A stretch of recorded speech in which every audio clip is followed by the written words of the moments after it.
say is a miss.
呢個波冇越位，呢就死啦！但係又撞柱啊，孫興文，呢個波就走入去冇越位啊！喺補時階段，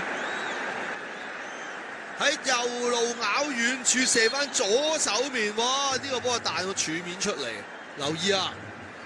真係冇越位啊！中間希達洛夫包咗越位位啊！咁當然有啲偶然啦，呢個咁樣彈咗落嚟，哇！危險！補時2分鐘差唔多夠，爭啲喺尾段俾南韓呢就係搞掂你嘅。補時2分鐘差唔多夠㗎啦。突然間呢就有一次嘅撞柱，上半場兩隊加埋已經3次撞柱啦。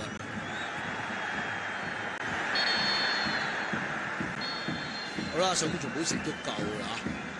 半場打成0-0，但係咧撞柱嘅次數已經出現咗3次啦。南韓有2次，包括開波3分鐘，黃喜善一個孭住對方嘅轉身射近柱，加埋啱嗰下咧就係孫興文嘅轉身射遠柱。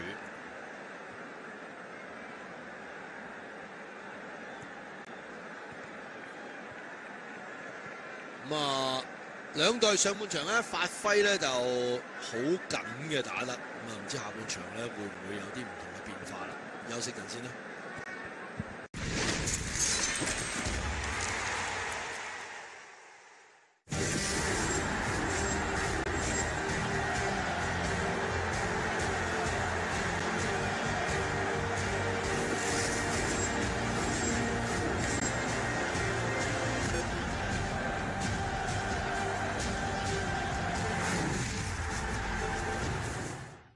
I'm Joel Sartori.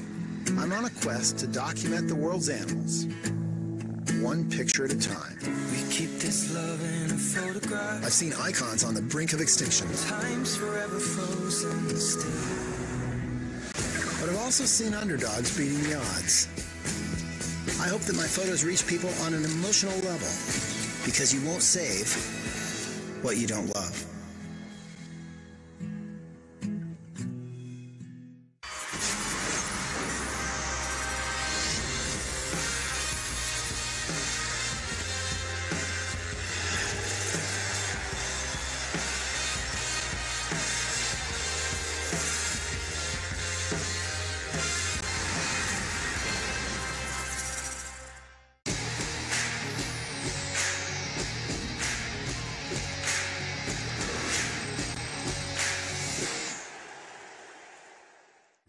Welcome to MLB Baseball Basics.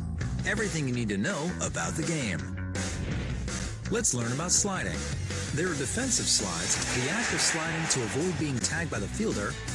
McCutcheon slid around the glove. And there are aggressive slides. Good hard slide at second base. By changing the angle of approach and making himself a smaller target, the runner hopes that the fielder will miss the tag. No, they missed the tag. A classic slide has one foot out in front and the other leg tucked under. Players may also slide head first, reaching out with their hands to touch the base. The slide, and he just got in there. A runner moving to second or third base will often slide to avoid overrunning the base and being tagged out. Cabrera lumbers into second and is just safe. One of baseball's most exciting plays is a slide in the home plate, because the result will be a run scored or an out. He is pounding home plate.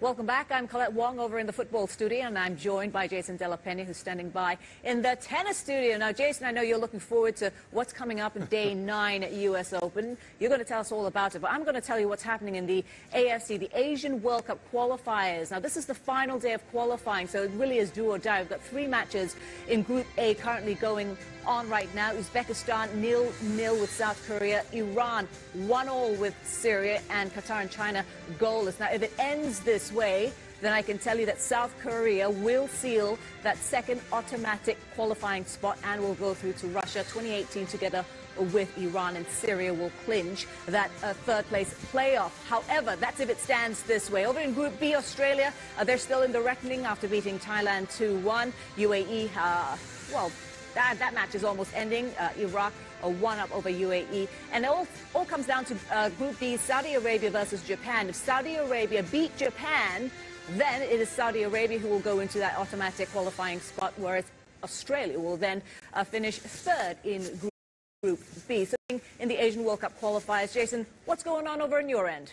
Colette, it sounds as though you have to remember as many scorelines as I do. We're really into the business end. It is day 9, as you mentioned, and let's take you through the order of play. We're going to concentrate on Arthur Ashe, the main stadium. It holds some 23,000 people. First up, Spain's Pablo Carreño Busta up against Diego Schwartzman. They're good friends on the tour as well. Sloane Stephens, who's been absolutely sublime so far this tournament, up against Sevastova, who defeated Sharapova. Venus against Kvitova. We've got multiple Wimbledon champions there. That's the big match of day 9. And Sam Querrey against Kevin Anderson. There will be some bombs struck there, some big servers, the two of those. But we'll leave it there. That's what's coming up on day 9. And it sounds as though the road to Russia 2018 is almost done and dusted. Colette, back to you.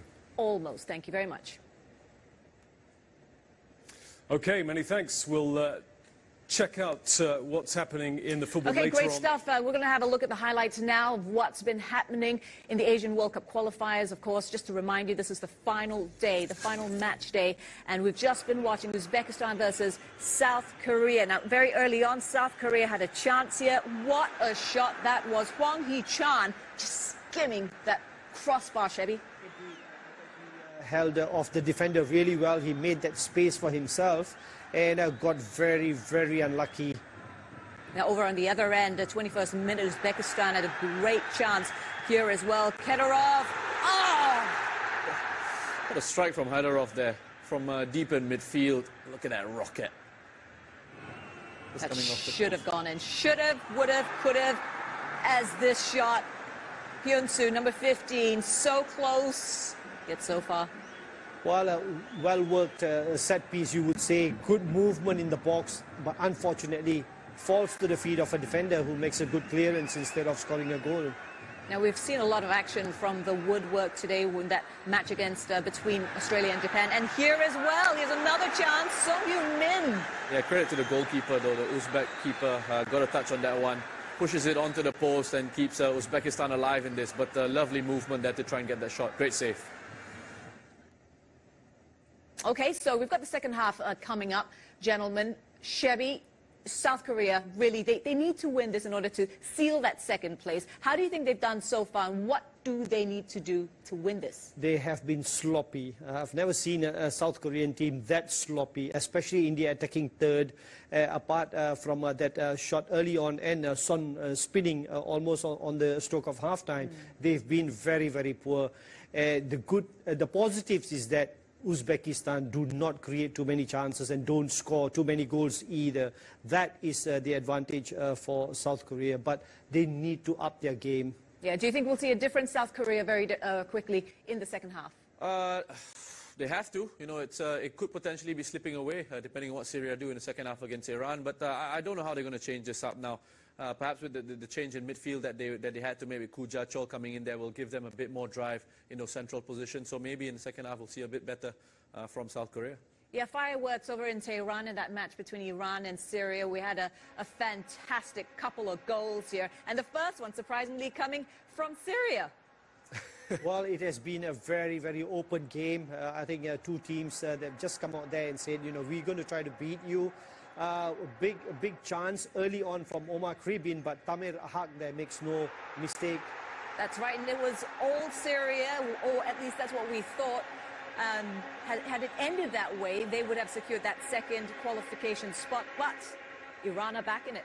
Yeah, they certainly are. Taremi there with the initial header. Again, great save by the goalkeeper. They can only push it onto the crossbar, and then it's finished off by Sada Azmoun. All right, this is the other match in Group A between Qatar and China. Halftime score, it is goalless. Not much in this, although China do have an outside chance, don't they, Roshan, of sealing third place? They do have an outside chance. They obviously need to win this one, need to score a few goals, and they need a few of the other results to go their way. But it's a little bit dull at the moment over here between Qatar and China, and two sides whose campaigns are pretty much fizzling out at the moment. Yeah, pretty inconsequential this match, we think, as is the one between Iraq and the UAE. Pride to play for, and pride and proud is how Iraq must have felt after Ayman Hussein scored this in the 29th minute. What a beautiful header that one is. I mean, look at him. The power on that header. Gets up above the defender here. UAE still in a chance going into this game. Needed to win by 8 goals. Not going to happen. Iraq, well done. Ending the campaign on a high. Okay, now let's have a look at Group A. We know that Iran are through. Chevy, who do you think will follow them in that number 2 spot, given what we've seen so far? From the way Syria have approached this game away from home, you know, they've been brave. They took the lead against Iran. They look very strong, well organized, you know, compact as a team, moving up and down the pitch. I would love to see Syria make it through. Are you surprised, Roshan, at how hard Iran is fighting in this match, given that they've already qualified? No, not surprised at all. You know, there's been some nonsense, some rubbish being said about, you know, a possibility of match fixing in this game. Never going to happen. You know, I don't think so. There's a lot of pride here at stake. You know, Iran playing at home, playing at the Azadi Stadium in front of their home fans, and they want to end the campaign unbeaten. You know, they've only conceded their first goal in the qualifying campaign, in this round of qualifying campaign against the Syrian side. So expect both teams to be fighting it out in the second half. I don't care if Iran have already qualified. They're going to be fighting, they're going to be pushing. They want all 3 points, and so do Syria in the second half. Absolutely, and so do South Korea, so do Uzbekistan. Both of them really need a win in order to seal up second place in the Group A of the Asian World Cup qualifiers. Okay, so much happening tonight. Don't take your eye your TV screen. We will be very shortly with the second half from Tashkent, Bunyodkor Stadium. It's Uzbekistan versus South Korea.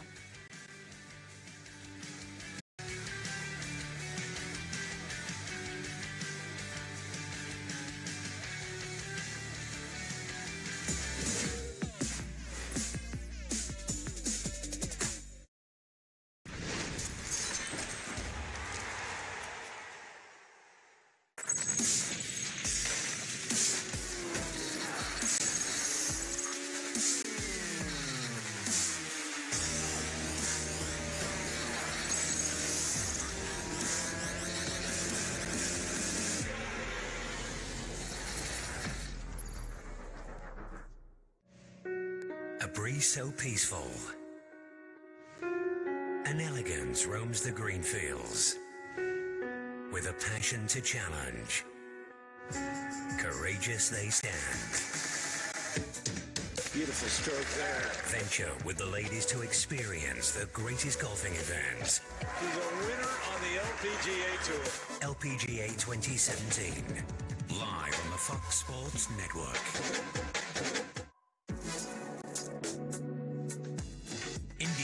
Tech Championship, presented by Guggenheim, starts Friday, live on Fox Sports 3. This is Fox Sports FC. I'm a huge fan of it. The footballers' football show that covers the best leagues in the world and isn't afraid to go in hard on all topics. Will Van Dijk become world class? I don't think so. So join the club. Fox Sports FC, Mondays and Fridays, 8 p.m. on Fox Sports and Fox Sports Play.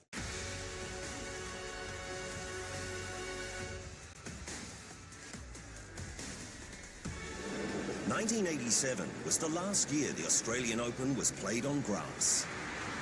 History beckoned as homegrown hero Pat Cash met defending champion Stefan Edberg for the final hurrah. Could he become the first Australian since Mark Edmondson to win the title? Hopes were high in the partisan crowd, but were soon dashed as Cash lost the first 2 sets. Oh, that's tremendous. With the fans behind him, Cash launched an extraordinary comeback. That'll do.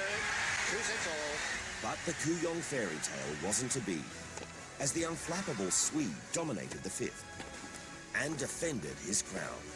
One's enough. He's done it. And match Edberg.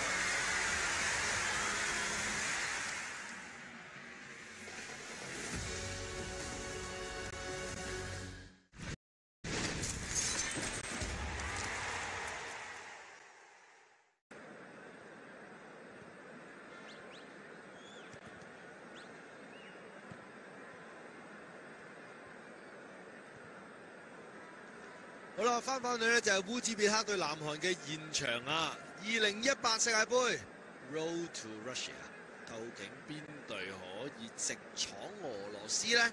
如果現時3場波 A 組嘅3場波比數同樣都係打和嘅話呢，能夠直接出線去到俄羅斯決賽周嗰隊將會係南韓。咁但係仲有45分鐘嘅比賽要進行啊！咁啊3場比賽繼續互動，繼續互相影響，所以都未知真係邊隊可以直接咧就係出線嘅。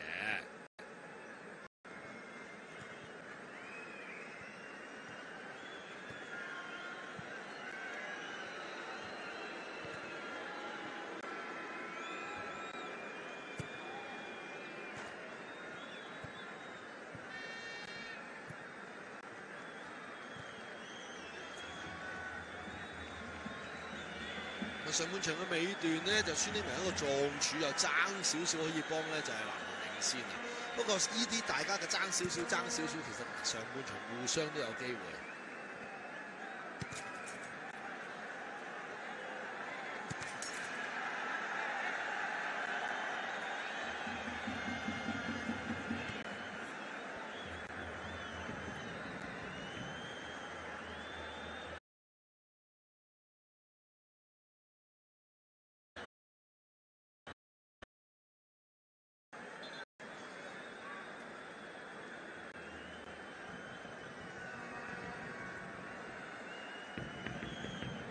上半場咧，兩隊咧都係用一個比較緊逼嘅打法，其實雙方真係都組織唔到啲咩攻勢嘅啫。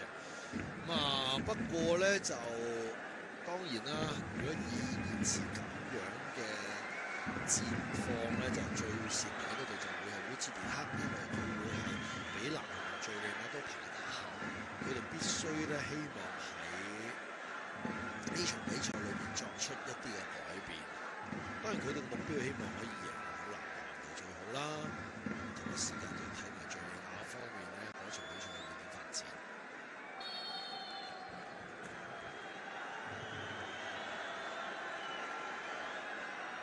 好啦，紅衫紅褲白襪熒光幕左右咧就係作客嘅南韓，主隊係藍衫藍褲嘅烏茲別克。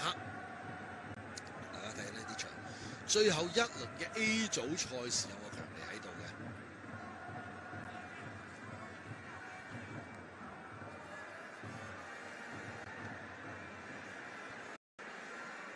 上半場中後段呢，火藥味都有啲濃啦，黃牌都出現得多咗。好啦，右手面，但係咧呢個波起身後推落去啊，最終就出唔到。咁啊，上半場南韓已經換咗一個人㗎啦，中堅嘅張賢秀受傷換入中場嘅巨池節，所以其實南韓嗰個防線已經有啲變動啦。當然最直接就會唔會就將金文友韓作永呢啲就拉翻後一格打成防線呢？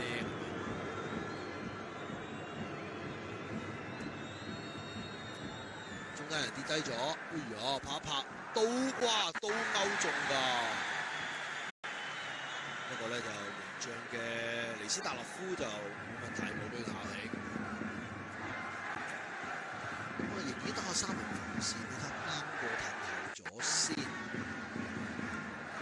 似係咪隊長嘅權槍分呢？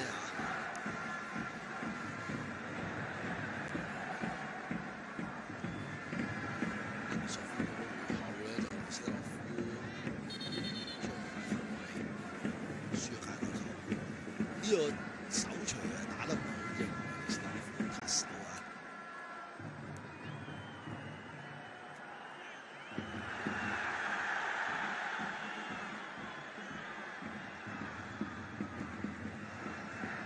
好啦，卡塔爾1-0領先中國啊！喺另外一場比賽，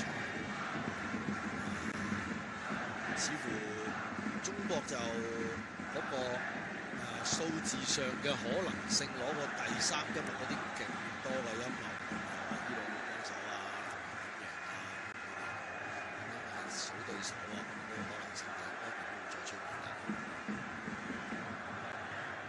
因為其實中國要贏，而且想攞個小組嘅第3，要好多嘅事發生，包括敍利亞同烏茲別克兩隊都要輸，而佢哋又要大勝，咁先可以獲得成績上嘅第3。好啦，扯個波埋嚟，唔錯喎，我哋右邊。夫想推落去攞翻個角球。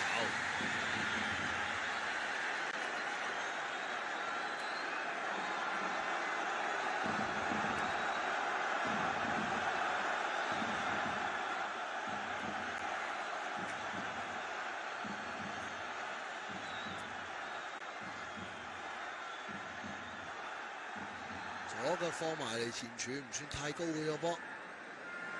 希達夫頂翻埋，斜線再攬埋嚟，都係換唔到對手。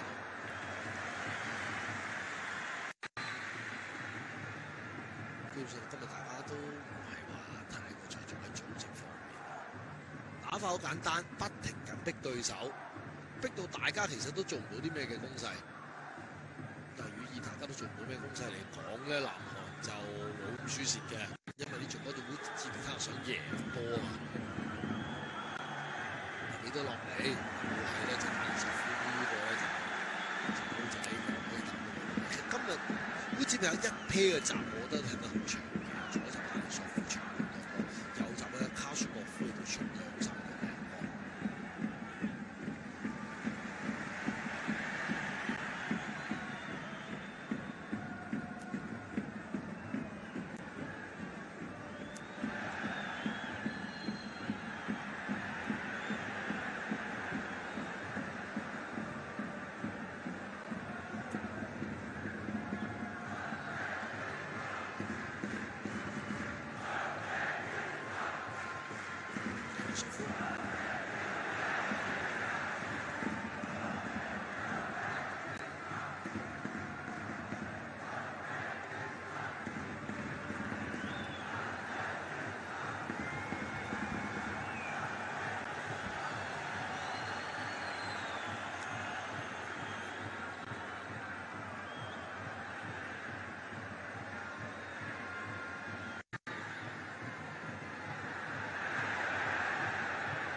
中間就唔小心後腳撩咗埋去蛋蛋。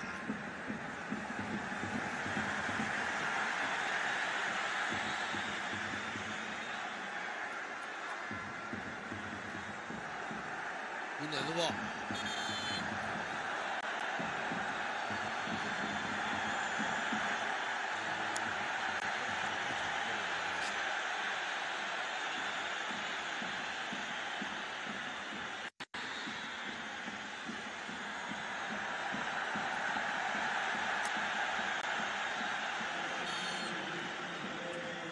拉什多夫10號仔換入就抽起8號嘅迪積帕洛夫。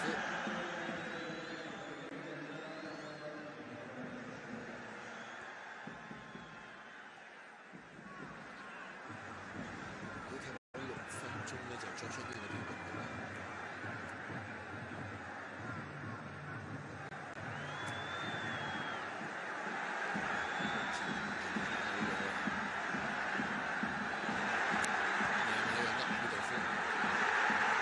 過咗一個，再起腳射就散中咗咧就。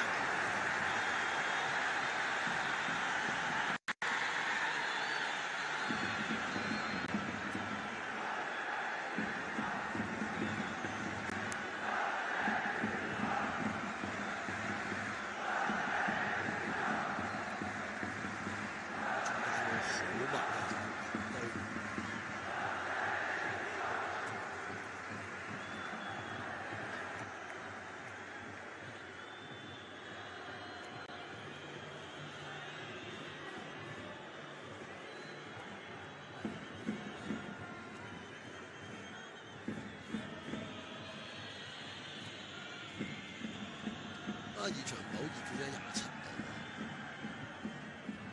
睇住個位，蘇維咗，消費咗咧，之前嘅場。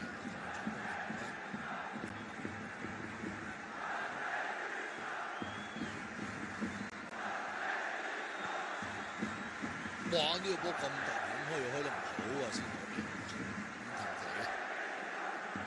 爭益過嚟緊。咁啊，拉薩多夫入到嚟之後，嗰個位置嘅變化會係點咧？咁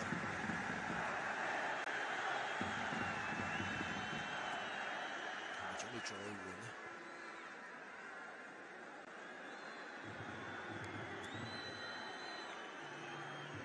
拉薩多夫都係拉翻偏右啊，都係同迪積帕魯夫打嘅位置係差唔多。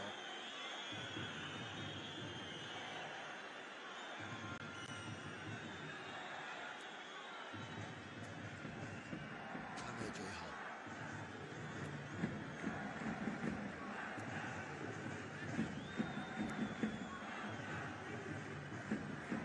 咦？個彈咗落嚟嘅喎，孫興文攞住個波。地波俾到埋中間，哎呀有啲誤會，再吸呢個波，冇事，有少少插水添啊！其實呢個波啊，10歲嘅何素偉，依家仲有吹罰啦，跌咗對手。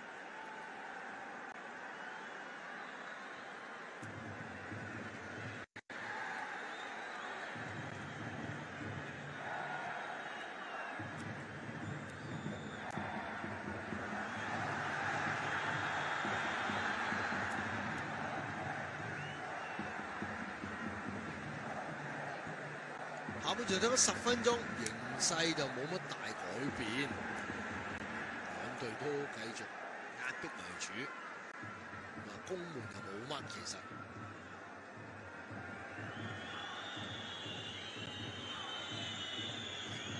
南韓就算真係可以入到呢個決賽周嘅，我諗都真係要諗一諗點樣去爭佢哋波喺裏邊之內。決賽周年紀啦，可以有乜嘢嘅作用？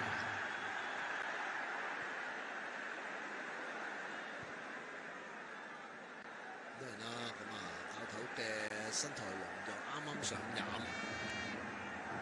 啊佢都要諗點樣咧，就令隊波俾機會決賽。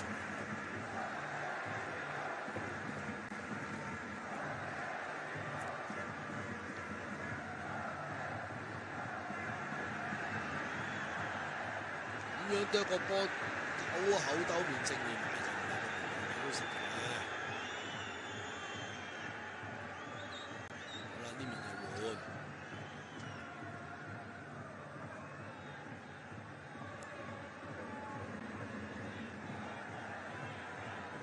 15號基爾尼克準備入替。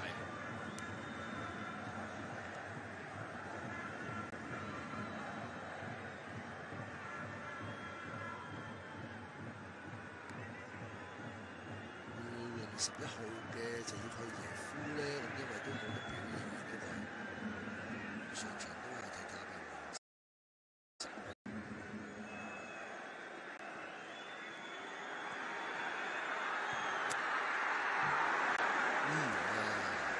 依家起碼要門將嘅尼斯納洛夫撲一撲先啦嚇。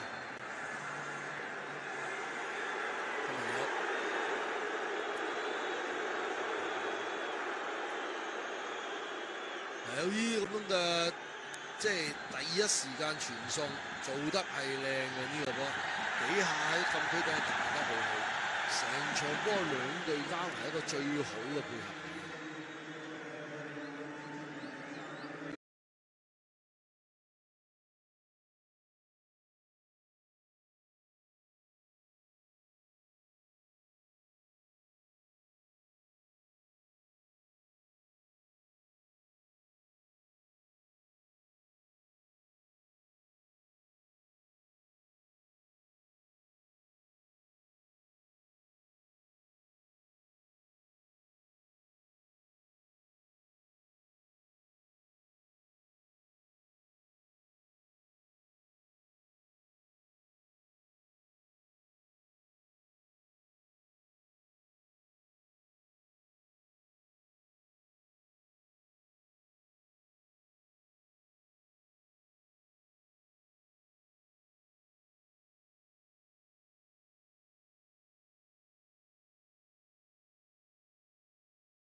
仲係1比1。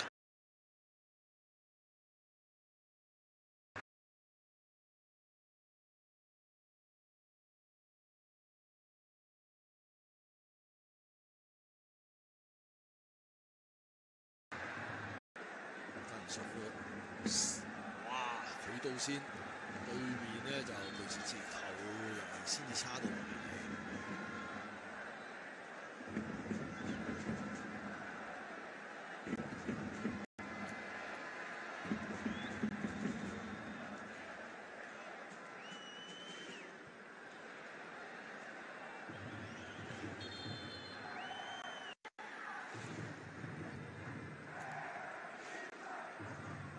幾分？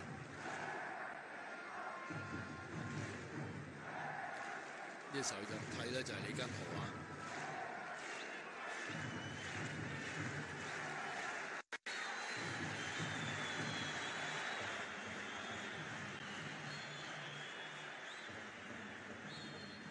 咁啊，我哋睇亞冠杯睇蘇格蘭嘅比賽都見佢零幾分㗎啦。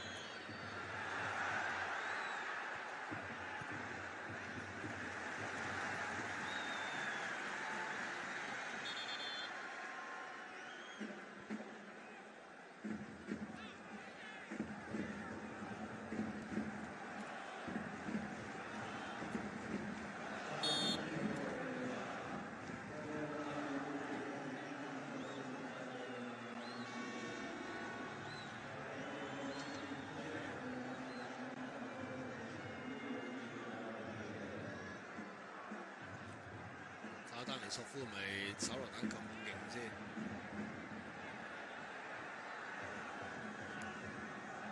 哇！真係幾堅嘅喎，抌到12碼點喎呢個波啊！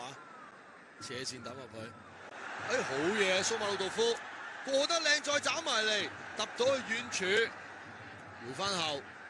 丹尼索夫呢個波好可惜，就斬得唔好啊，包得唔好個波。連幾分？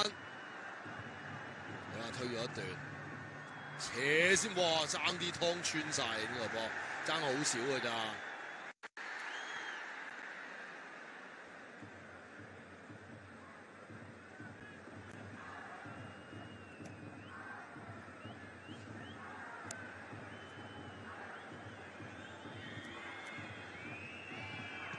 斜先斬埋嚟，不過呢個波過唔到中間，哇！又射埋嚟。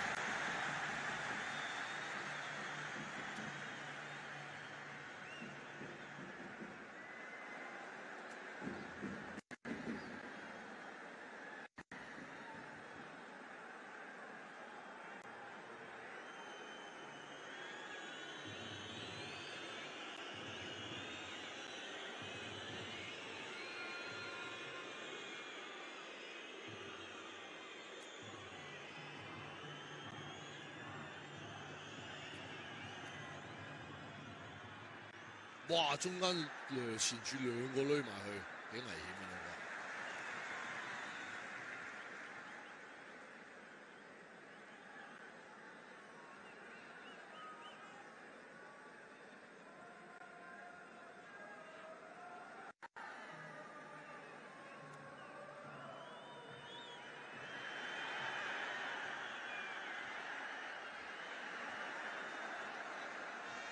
哦，伊朗啊2比1領先緊敍利亞，咁咧呢兩隊我哋睇緊呢兩隊咧就開心啦，因為就算烏茲別克輸咗俾呢個南韓嘅話，咁咧都要大家計一計同呢個敍利亞邊隊輸得少，因為而家敍利亞輸緊1球。咁當然啦，如果啲全部和波就烏茲別克都可以攞到少咗個第3啦。呢個波啊射喺遠處，先落後後領先啊！伊朗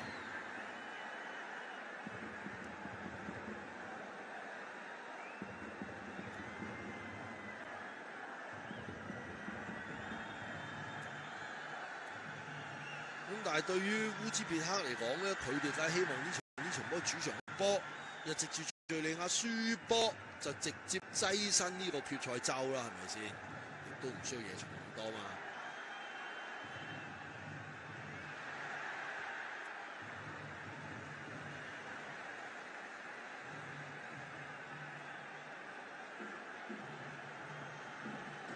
總之，如果敍利亞真係一路會落後嘅話，就呢場波我哋分到勝負嘅話，其實邊隊贏邊隊直接躋身決賽周啦。和波嘅話，就會係南韓咧都可以係少少機會咧就直接躋身決賽周。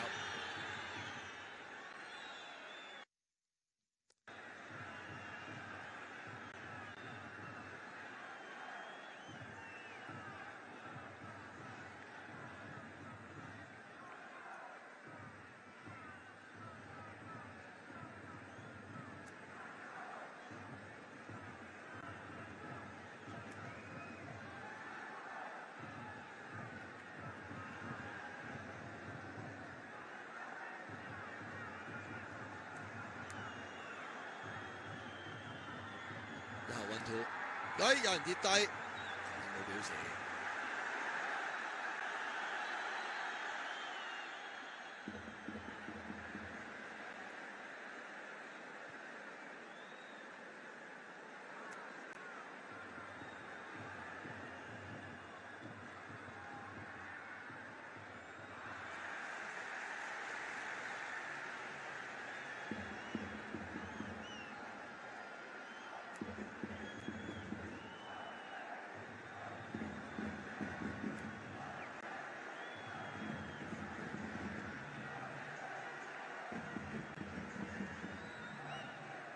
孫興文追到埋去，哎呀，好似行翻轉頭啊！噃。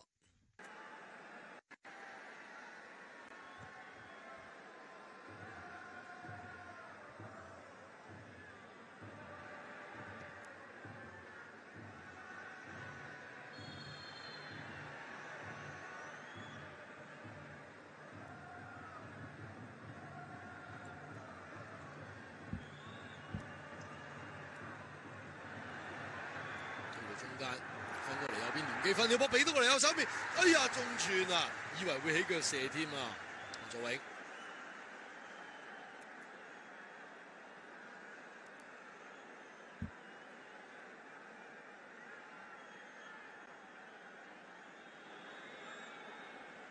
哇！呢個波丹尼索夫貪到盡都攔唔到啦，已經。哎，但係回身又咧就係三分落佢嗰度。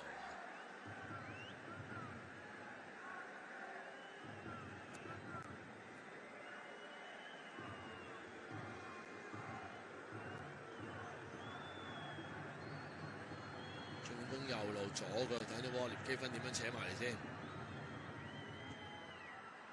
哎呀，咁樣攣咗喺度。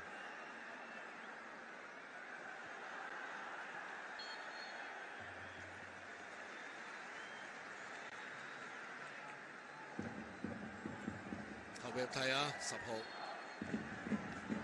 拉澤多夫。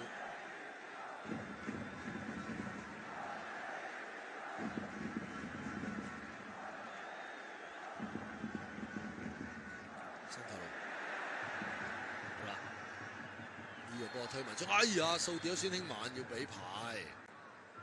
中堅嘅伊斯美洛夫70分鐘嘅時候，呢個就都攞翻張黃牌。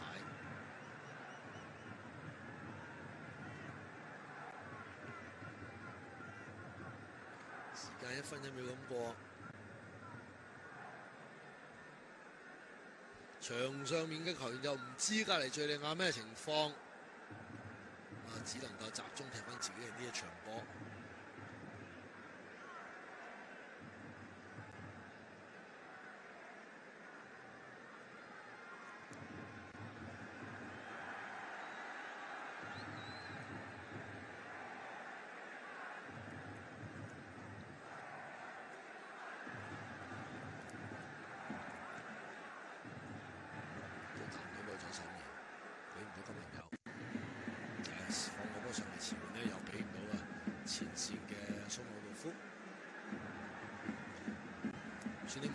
啊，呢波想拖多拖咧，右手面用佢，其實當時俾波路線俾對手閘住咗。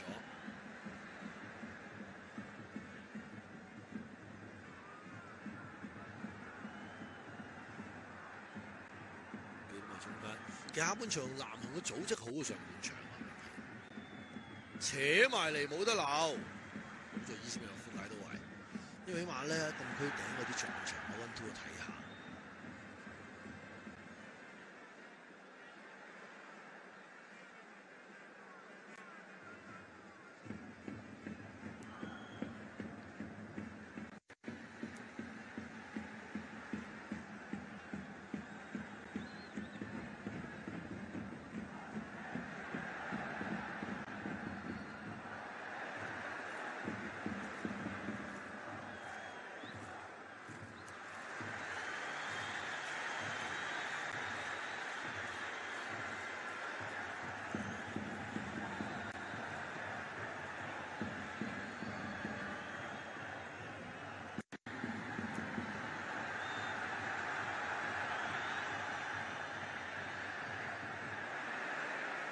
冇辦法添，見到呢一段嘅烏茲別克，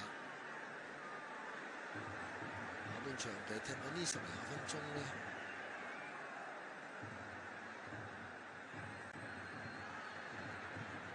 其實烏茲別克冇乜計嘅。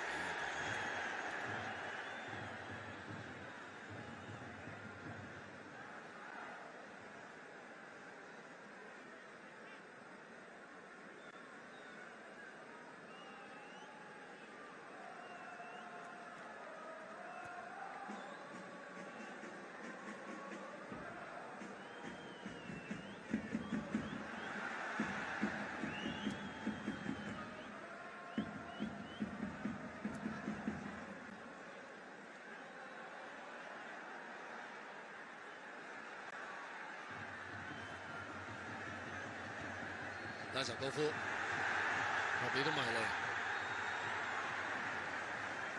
基爾尼克啊，光頭佬，呢個波都叫做11-10。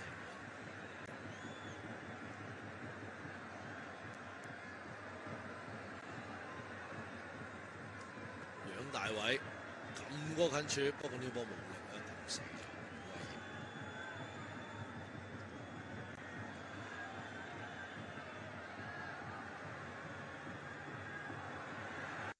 孫興文推咗一段，再早啲俾啦，真係俾到啦今次，斜先撳埋你，哎呀，爭少少咋呢個波，冚到埋嚟見到咧，李根豪啊，冚埋呢下爭啲啲啫。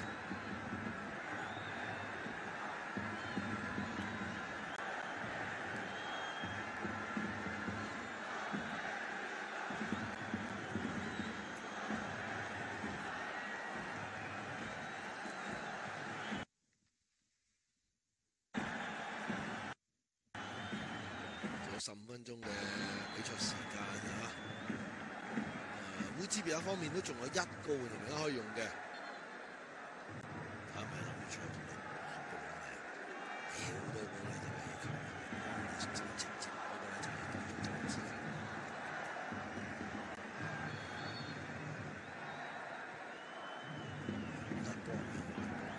如果一個唔想輸俾南韓，佢又要顧住隔離敍利亞嘅嗰個比賽嘅結果，所以心情都十幾忐忑嘅。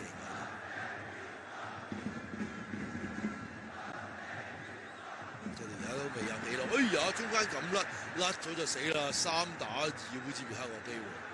好啦，輪到南韓呢邊推上嚟，孫興文兩邊都有，但係呢個時候就俾到落嚟。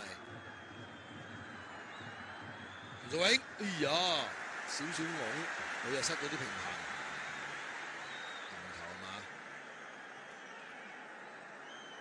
舒布洛夫，大家咧其實啲身位啊、力量啊都係好不相伯仲嘅呢場波。你見到得位咧就真係冇邊隊着數蝕底，所以一路都踢，但係就大家都好力量型，一路覺得個踢法上。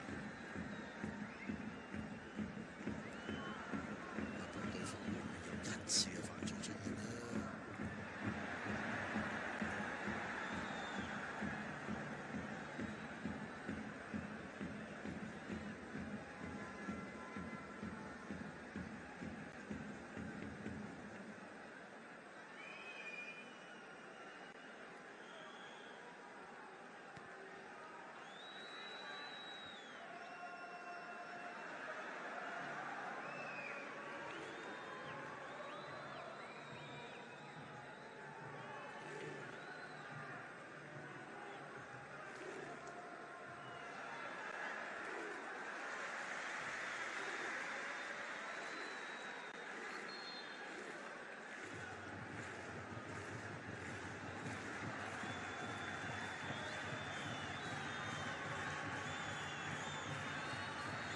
似乎南韓方面換人喎。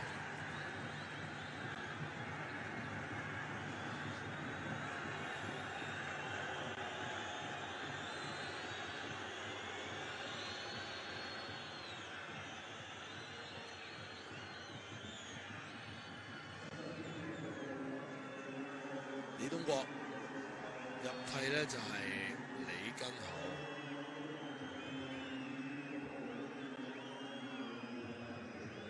咁啊，前線呢嘅三叉戟已經換走兩個，換咗黃喜燦啦同呢個李根豪啊。而家換入咗廉基中國就搭翻條孫興慜。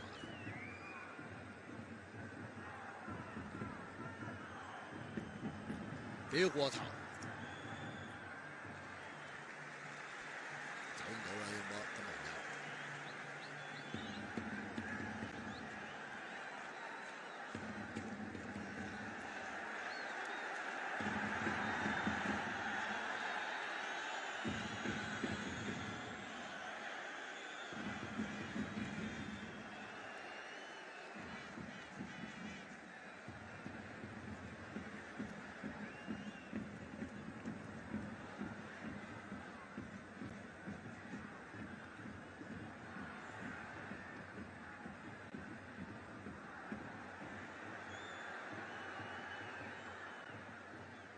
記分督到落嚟俾到孫興文，回翻俾廉基分得唔得啊？省到人，有冇手球咧？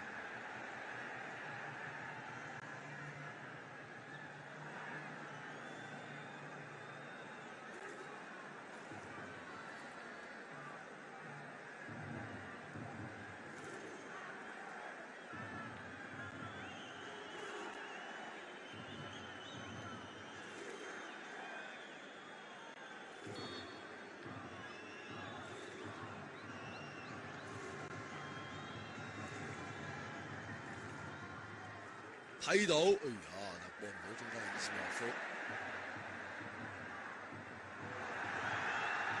以後差少少，見到咧基爾尼克啊，隻光頭都爭啲俾佢飆到。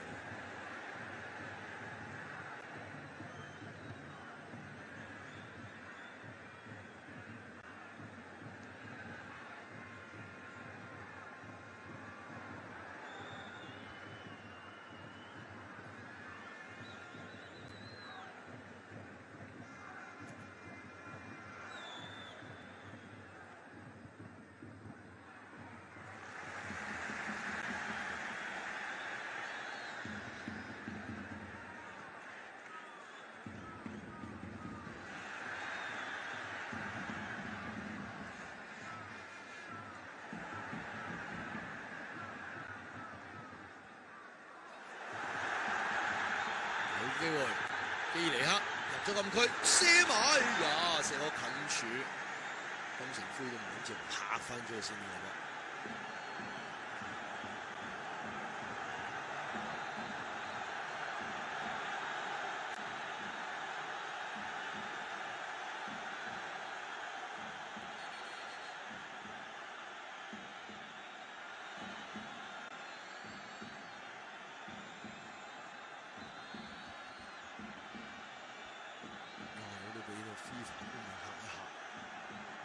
傳波我哋0-0，佢打個烏茲別克1-0出嚟，即刻撳入去，唔通佢咁快知道？原來都係0-0嚟嘅，真嚇死人咩？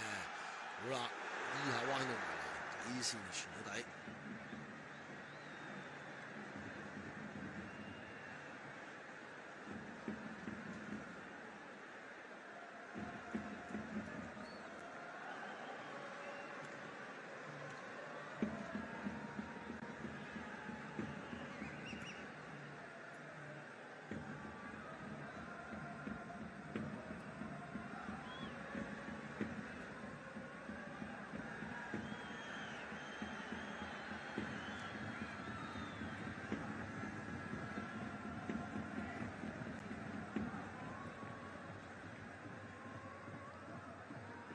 官網嘅 FIFA 官網出現咗好特別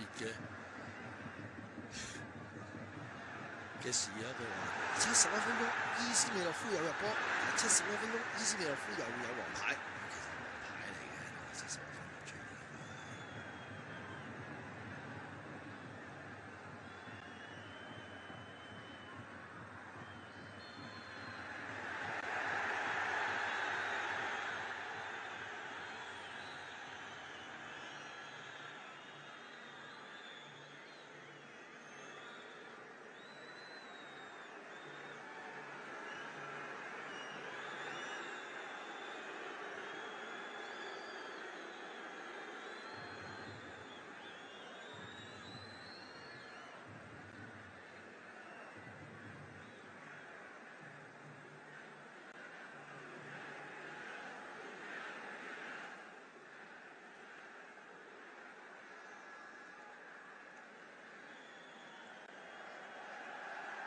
比賽時間嘅話係6分零鐘嘅啫。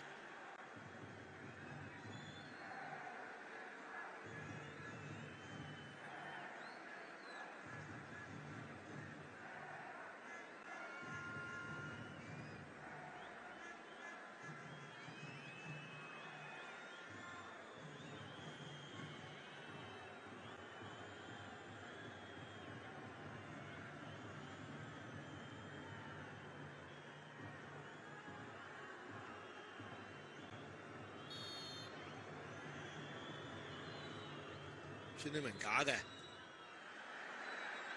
禁區頂，再射掃埋嚟，成堆人喺度，射唔穿。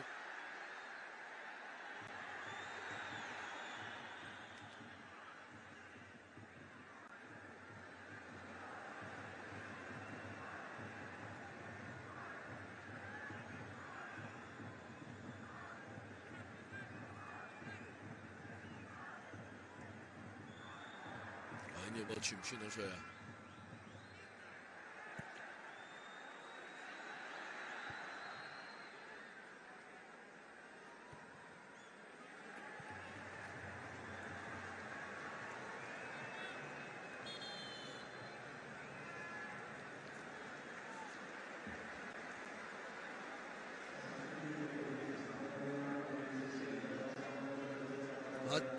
鄭智被趕出場，中國隊而家反勝緊卡塔爾2-1。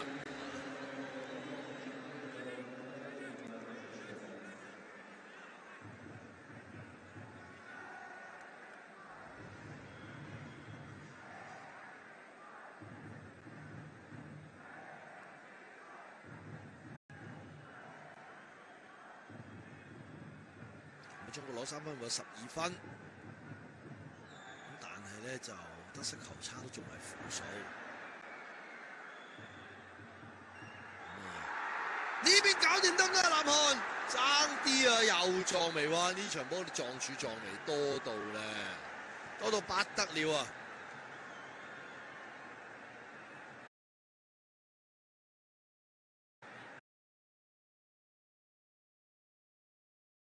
掂咯，唔使連呢幾分鐘啊嘅驚風散都唔使食啊！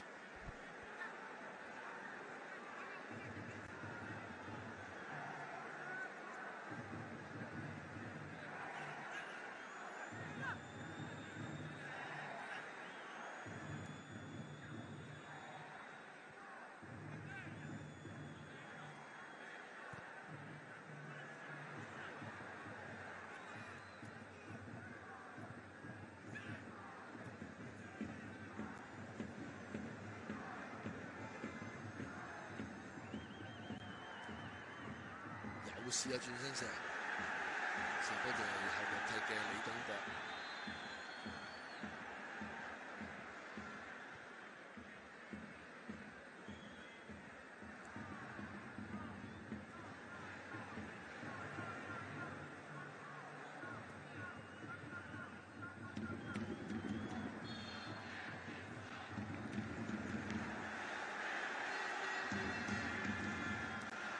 呢場波都未確定邊度出線，一個唔小心，是但一邊一入波嘅話咧咁就可以攞到直接嘅出線資格㗎啦。幾多直線上嚟有冇越位啊？冇越位㗎呢個波，孫興慜再斬埋嚟，哇！呢下就真係埋去慢咗少少喎，丹尼索夫好似老勁咗啲，亦都俾咧就黃喜燦都射埋。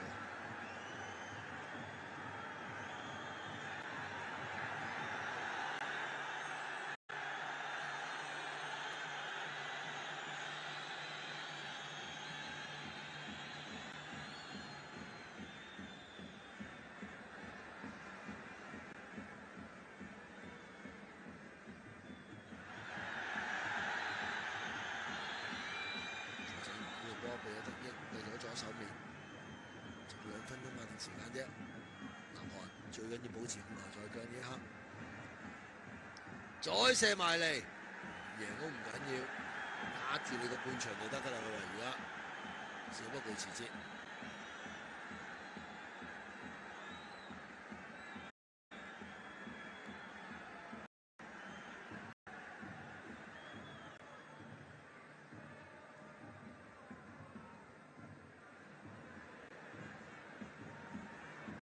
嘅佢啊，咁俾個波俾到越位㗎，俾到埋中間呢個波冇越位㗎，南韓1比0得唔得？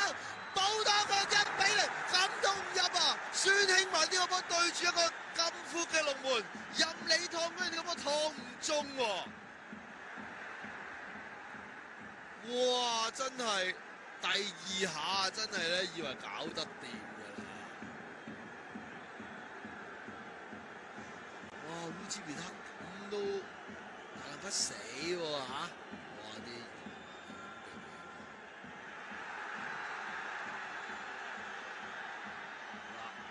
大難不死係咪有後福咧？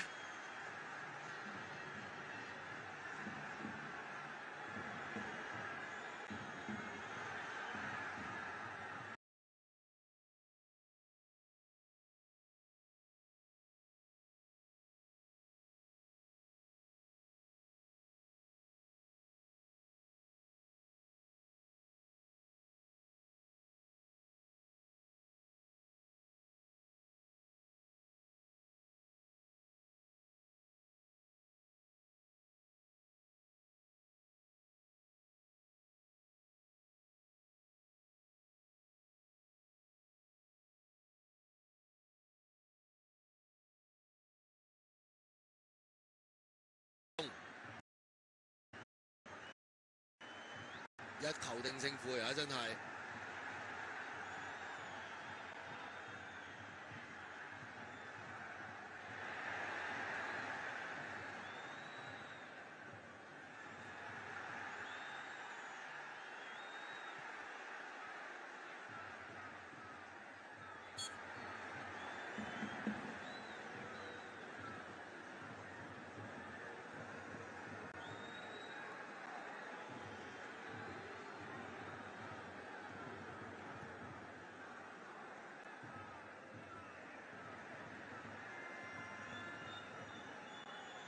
大家去到比賽最尾呢3-2分鐘都有入波機會啊！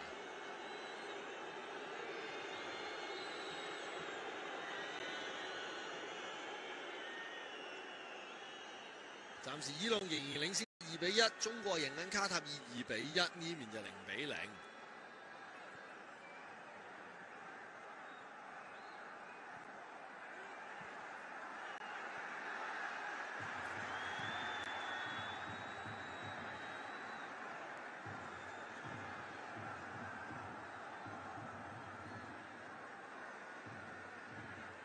孫興文好啦，俾到過嚟，再彈過嚟左手面。今日有臨補時3分鐘，過咗一半有多噶啦，扯埋中間，出界都 OK 嘅嚇。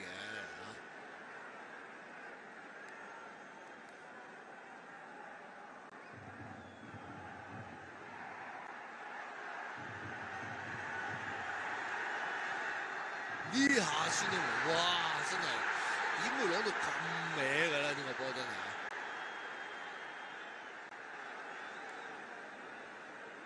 當時對方嘅門將尼斯達洛夫都已經係跌咗喺度㗎啦！哇，嚟個半場遠射搏一搏定係點啊？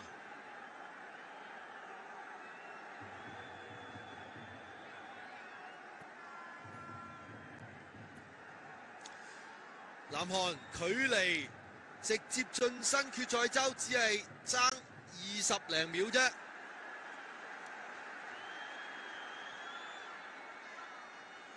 至於烏茲別克都好有機會可以攞到小組嘅第3名資格，就踢呢個附加賽。因為敍利亞而家去到補時階段仍然落後緊，除非敍利亞追和啊，臨尾敍利亞追和就唔同講法㗎啦噃。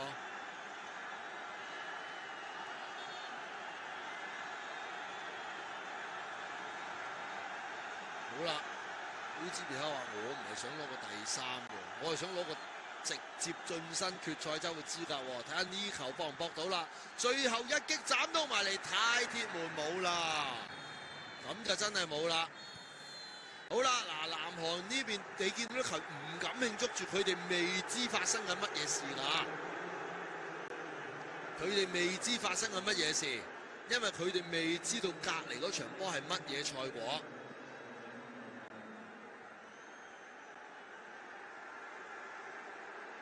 因為咧就伊朗對住敍利亞比賽，補時會補